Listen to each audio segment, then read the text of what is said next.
사사기의 또 말씀을 함께 새벽에 나누고 있습니다.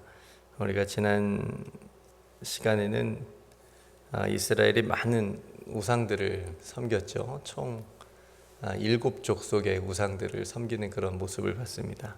하나님께서 굉장히 진노하고 또 심판하시지만 그 진노와 심판보다 하나님의 긍휼이 더 크시다라고 하는 그런 모습, 그런 말씀을 우리가 함께 나누었습니다. 이제 오늘은 이스라엘을 괴롭히고 있는 암몬 자손과의 싸움을 앞두고 있는 모습입니다. 그래서 이 과정에서 등장하는 것이 바로 입다라고 하는 인물인데요. 오늘 성경은 입다를 큰 용사라고 소개합니다. 큰 용사. 무슨 의미냐면 싸움을 잘했다는 얘기예요. 그러니까 이스라엘의 소문이 날 정도로, 이스라엘 사람들이 모두 다 알 정도로 굉장히 용맹하고 또 용감하게 싸움을 잘한 사람이다. 근데 입다는 출생의 아픔이 있었습니다. 그러니까 기생의 아들이었다라고 얘기하잖아요. 그러니까 길르앗이라고 하는 사람이 기생을 통해서 낳은 아들이었는데, 그래서 원래 본처에 있죠. 본처가 낳은 아들들도 또 있어서 그 아들들이 그런 입다를 못마땅하게 여겼습니다. 그래서 집에서 쫓아냈습니다. 2절에 보면 그 아내의 아들들이 자라매 입다를 쫓아내며 그에게 이르되 너는 다른 여인의 자식이니 우리 아버지의 집에서 기업을 잊지 못하리라. 이렇게 말하잖아요. 그러니까 형제들에 의해서 집에서 나와야 했습니다. 쫓겨나와야 했는데, 그러니까 우리가 이 입다와 지금 이 상황과 비슷한 사람이 여러분 쉽게 좀 떠올리나요? 한 사람이 떠오르지 않아요? 요셉입니다. 요셉도 아버지였던 야곱이 많이 사랑했던 여인이었죠. 또 아내였던 라헬의 자식이어서 그런지 야곱도 요셉을 유독 이뻐했습니다. 물론 다른 이제 여인들에게서 낳은 자식들이 많이 있었지만 그 중에서 요셉을 굉장히 이뻐해줘서 따로 옷도 해주고 그랬는데, 형들은 그런 아버지의 사랑을 독차지하고 있는 요셉에게 시기와 질투를 느끼게 되죠. 근데 그 시기와 질투가 도를 넘잖아요. 그래서 동생인데, 그래도 배다른 동생이지만 동생인데 그 동생을 죽이려고까지 했습니다. 다행히 목숨을 유지하면서 이제 결국 그 애굽의 노예로 이제 팔아버리게 되는데, 그러니까 요셉도 그렇게 형들에 의해서 집에서 쫓겨났는데 오늘 입다의 형편도 비슷한 것으로 보여지죠. 그래도 요셉은 아버지로부터 사랑을 그래도 받은 아들이었잖아요. 근데 입다는 그마저도 없었던 것으로 보여집니다. 아버지의 보호를 받지 못했어요.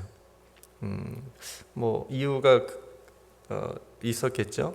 길르앗도 잘못했잖아요. 기생으로부터 아들을 낳았으니까 그러니까 자신의 잘못도 알았을 거고, 자신이 그런 자녀인 아들인 입다를 보호하는 것도 나서기가 쉽지 않았을 겁니다. 그러니까 아버지께로부터 보호를 받지 못해서 쫓겨난, 집에서 형제들에 의해서 쫓겨난 이 입다가 돕이라고 하는 곳에 거주하게 됩니다.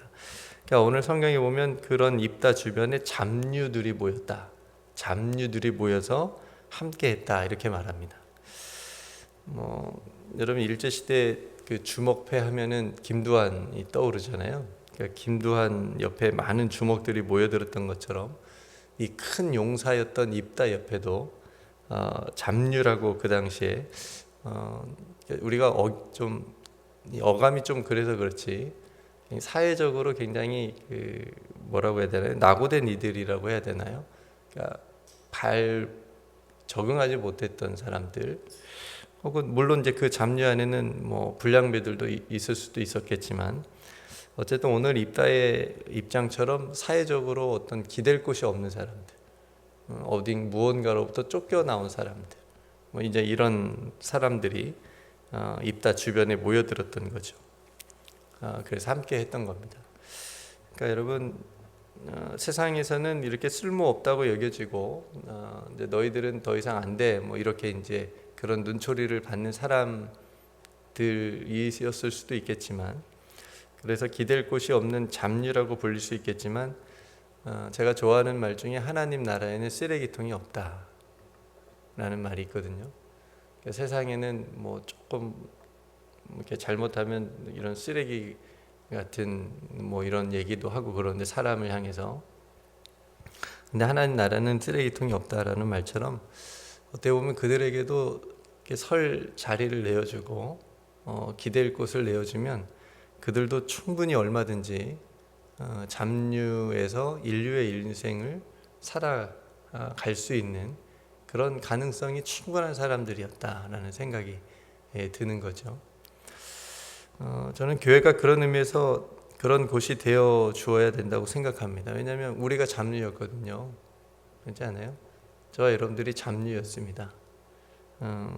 죄인들이 모여서 은혜를 깨닫고 구원을 받아서 하나님의 자녀가 돼서 그래도 하나님 안에서 의인이라고 우리가 고백하면서 그렇게 인정해 주시는 하나님의 은혜 때문에 우리가 이게 교회라고 하는 곳에 모여서 하나님을 또 예배하고 섬기며 살아가는데, 그러니까 죄인이 곧 잡류라고 한다면 저와 여러분들이 그런 사람들이었던 거죠. 그런 저와 여러분들을 하나님께서 십자가의 은혜로 구원해 주셨으니까, 그러니까 우리가 차별하지 않고 하나님의 자녀라는 자리를 우리에게 내어 주셨으니까 우리가 그 은혜를 생각하면서 살아가야 된다라고 하는 생각이 되어집니다. 그러니까 세상은 언제나 늘 구분하거든요. 차별하고 혐오하고 오늘날에도 계속 그런 일들이 계속되고 있는데 그렇지만 우리는 그렇게 하지 않아야 된다라고 하는 사실을 그 잡류라고 하는 그 단어를 묵상하면서 생각하게 됐습니다. 어쨌든 오늘 입다는 자신의 출생의 상황으로 인해서 가정으로부터 버림을 받게 됐지만 사람들로부터는 큰 용사라고 하는 인정을 받은 인물이다라고 하는 것을 우리가 알 수 있고요. 이제 다시 이스라엘 상황으로 돌아가 보면 이제 암몬 자손이 이스라엘을 치려고 대적하려고 미스바라고 하는 곳에 이제 진을 쳤는데, 그러니까 이스라엘로서는 어떻게 대적할 힘이 없는 거예요, 감히. 그래서 입다를 찾아오게 되는 겁니다. 그러니까 입다의 아버지인 인물 길르앗과 지명으로서의 길르앗이 달라요. 같은 뜻이 아닙니다. 좀 다른데 어쨌든 암몬 자손이 진을 친 이 길르앗 미스바에는 갓 지파하고 므낫세 지파가 살고 있는 지역이었습니다. 그리고 길르앗 출신으로는 여러분들이 잘 아는 엘리야 선지자가 있습니다. 엘리야 선지자가 길르앗 출신입니다. 그리고 입다의 아버지 이름이 그냥 길르앗인 거예요. 다른 지명과 인물이 있습니다. 어쨌든 이렇게 전쟁을 앞두고 있는데 길르앗 장로들이 생각해낸 거예요. 우리가 저 암몬 자손은 어떻게 싸워야 되나. 그러다가 입다를 생각해낸 겁니다. 우리에게는 입다가 있었지. 싸움 잘하는 입다가 있었지. 그래서 그를 데리러 일부러 입다가 있는 돕당까지 가서 이제 데리고 오려고 하는 거죠. 그러면서 이렇게 말합니다. 6절에 우리가 암몬 자손과 싸우려 하니 당신은 와서 우리의 장관이 되어달라. 그러니까 대장이 되어달라는 거죠. 사령관이 되어달라는 겁니다. 근데 입다가 이렇게 얘기합니다. 너희가 전에 나를 미워하여 쫓아내지 않았느냐. 뒤끝이 있어요. 입다가 굉장히 그 상처가 있는 겁니다. 이제 너희가 환난을 당하였다고 이제 와서 나를 찾으려고 왔느냐. 그러니까 입다는 자신이 가지고 있는 상처를 뭐 이렇게 숨기지 않습니다. 이런 사람이 나아요. 뒤에서 그냥 꽁 하고 있는 것보다 이렇게 서운하다 이렇게 얘기하는 사람이 낫습니다. 그러니까 입다가 그 자신의 상처를 얘기하거든요. 그러니까 지금 이 얘기하는 걸 보면 입다는 자신이 집에서 쫓겨난 일을 그냥 집안일로 얘기하잖아요. 분명히 우리가 보면 형제들한테 쫓겨난 거잖아요. 근데 지금 입다는 얘기하는 거 보면 너희가 나를 미워하여 쫓아내지 않냐 이렇게 얘기하거든요. 그러니까 이건 무슨 말이냐면 공동체 일로 입다는 얘기하고 있는 거예요. 공동체가 보호를 했어야 되는데 보호하지 못한 거에 대해서 얘기하고 있는 겁니다. 아버지도 나를 보호해주지 못했고 우리 공동체도 나를 보호해주지 못했다. 그 지켜주지 못한 거를 지적하고 있습니다. 내가 사생아라는 이유로 집에서 쫓겨날 때 너희는 보고만 있지 않았냐. 이제 필요하니까 나를 찾는 거냐. 이렇게 얘기를 하는 거죠. 그래서 장로들이 이제 한 발 더 나가서 우리와 함께 가서 앞장서 싸워주면 길르앗 모든 주민의 머리가 되게 해주겠다 이렇게 약속을 합니다. 근데 그 다음에 길르앗의 그 입다의 말이 좀 의미심장한데 처음으로 여호와라는 말이 나옵니다. 9절에 보면 입다가 길르앗 장로들에게 이르되 너희가 나를 데리고 고향으로 돌아가서 암몬 자손과 싸우게 할 때에 만일 여호와께서 그들을 내게 넘겨주시면 내가 과연 너희의 머리가 되겠느냐. 그러니까 한 번 더 그냥 확인하는 거예요. 사람에 대한 상처가 있으니까, 그죠? 정말 그렇게 해줄 거냐. 근데 이제 입다의 그 마음 또 그 중앙에는 하나님에 대한 신앙이 있었던 것 같아요. 그러니까 하나님께서 정말 암몬 자손을 넘겨주시면 이런 신앙을 고백을 하는 거죠. 마지막에 길르앗 장로들도 하나님을 이 약속의 증인으로 삼습니다. 그죠? 길르앗 장로들이 10절에 입다에게 이르되 여호와는 우리 사이의 증인이시니 당신의 말대로 우리가 그렇게 행하리이다 하니라. 이렇게 얘기합니다. 스토리는 여러분 이해가 되시죠? 그러니까 입다의 그 형편을 우리가 한번 생각해 보면 사람을 외모를 본다고 하잖아요. 그러니까 사람은 외모를 보거니와 하나님을 그 중심을 보시니라. 그러니까 이 말은 사람은 외모를 보라는 말이 아닙니다. 볼 수밖에 없다. 사람은 외모를 볼 수밖에 없는 연약함이 있다는 말이. 그렇다고 그럼에도 불구하고 외모를 보면 안 된다 이 말이잖아요. 하나님의 중심을 보는 것처럼 너희들도 중심을 좀 보면서 살아라 이 말이거든요. 그럼에도 사람은 외모를 봅니다. 그래서 세상에서는 외모도 보고 학력도 보고 그 사람의 배경도 보고 출신도 보고 그런 걸로 차별하기도 합니다. 물론 좋을 때도 있겠죠. 저도 전라도 사람 보면 반갑거든요. 괜히 진주강 씨 만나면 막 괜히 가족 만난 것 같고, 그렇죠? 그러니까 뭐 혈연도 보고 사람은 그렇게 봅니다. 그래서 이제 보는 건 괜찮지만 그걸로 차별하는 것이 문제인 거죠. 그죠?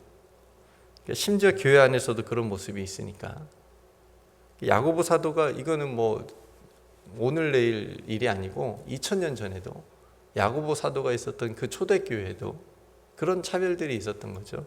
외모를 보고 차별하는. 그래서 좋은 금가락지를 끼고 오는 좋은 옷을 입고 온 사람이 성전에 들어오면 좋은 자리, 요즘 앞자리가 좋은 자리 아니지만 앞자리로 딱 인도하고 허름한 옷을 입고 오면 모른 채 하고 그런 일이 2000년 전에도 있었으니까 야고보 사도가 차별하지 말라고 얘기하는 거 아닙니까? 그러니까 오늘 입다처럼 가족과 공동체에서 그렇게 차별받는 모습이지만 분명한 것 하나님은 차별하지 않으신다. 그러니까 하나님이 차별하셨으면 저와 여러분들은 없을 수도 있거든요. 하나님은 차별하지 않으신다. 그래서 그를 이스라엘을 위해 싸울 자로 세워주시는 모습입니다. 그러니까 오늘 입다의 이런 모습을 보면서 우리가 예수님도 생각할 수 있는 거예요. 예수님도 건축자의 버린 돌이 집 모퉁이의 머릿돌이 되셨잖아요. 예수님도 버림받고 그런데 그런 예수님 하나님께서 집 모퉁이의 머릿돌이 되게 해주신 그런 모습을 우리가 보게 됩니다. 예수님뿐만 아니라 예수님 족보에 들어가는 여인들도 여러분 기억나시죠? 대표적으로 기생 라합이 기생이 있어요. 예수님의 그 위대한 족보에 들어가는 여인 몇 안 되는 여인 중에 기생이 있다는. 세상적으로 얘기하면 아마 다 뺐을 거예요. 이런 뭔가 흠이 있고 세상적으로 보면 그런 사람들은 다 족보에서 뺐을 텐데 예수님의 족보에는 그냥 다 들어가는. 아마 어떻게 그럴 수 있냐고 하겠지만 하나님의 시선은 그게 아니니까 세상과 다르니까 들어가는 거죠. 그래서 여러분 우리 안에도 혹 우리는 그렇지 않으려고 하는데도 불구하고 있을 수도 있잖아요. 그냥 사람을 볼 때 뭘로 차별하는 마음이 생길 수도 있고 또 어떻게 사람이 저럴 수가 있어 혐오하고 증오하는 그런 시선들이 혹시 있다면 그런 것들을 우리가 버려야 되겠습니다. 앞에서 말씀드렸지만 사람은 외모를 본다, 볼 수밖에 없다가 아니고 그럼에도 불구하고 보지 않아야 된다. 하나님의 시선으로 하나님의 형상을 닮은 사람으로 볼 수 있는 그런 마음을 달라고 우리가 함께 기도했으면 좋겠습니다. 그래야 판단하지 않고 정죄하지 않을 수 있습니다. 그러니까 내 시선으로 보니까, 내 판단으로 보니까 정죄하고 비판하는 거거든요. 그래서 우리 또한 하나님께서 그 정죄의 자리에서 저와 여러분들 하나님의 자녀로 그렇게 봐주셨으니까 우리도 얼마나 부족한 게 많습니까? 그래서 그 은혜를 잊지 말고 오늘도 우리가 만나는 사람들, 특별히 가족들, 가장 사랑하고 소중한 사람들에게 못한다 그래요. 가장 잘해야 되는데 사랑하는 가족들, 또 만나는 사람들, 직장의 사람들, 그런 사람들과 또 하루의 삶을 그렇게 하나님의 마음으로 바라보고 또 대할 수 있는 그런 하루의 삶이 되시기를 주님의 이름으로 축복합니다. 네, 오늘 입다의 이야기를 첫 번째로 나누었는데요. 또 생각하시면서 함께 기도했으면 좋겠고요. 또 국경선 평화순례 우리 아이들 정말 잘 이렇게 순례하고 있는데 또 금요일 날 돌아올 때까지 건강하고 안전하게 또 많은 것들 하나님께서 보여주시는 것들 보고 생각하고 깨닫고 배우고 돌아올 수 있도록 여러분 기도해 주시고, 또 토요일에는 또 지선 전도사님 찬양 사역자인데 또 저녁에 찬양 집회가 있습니다.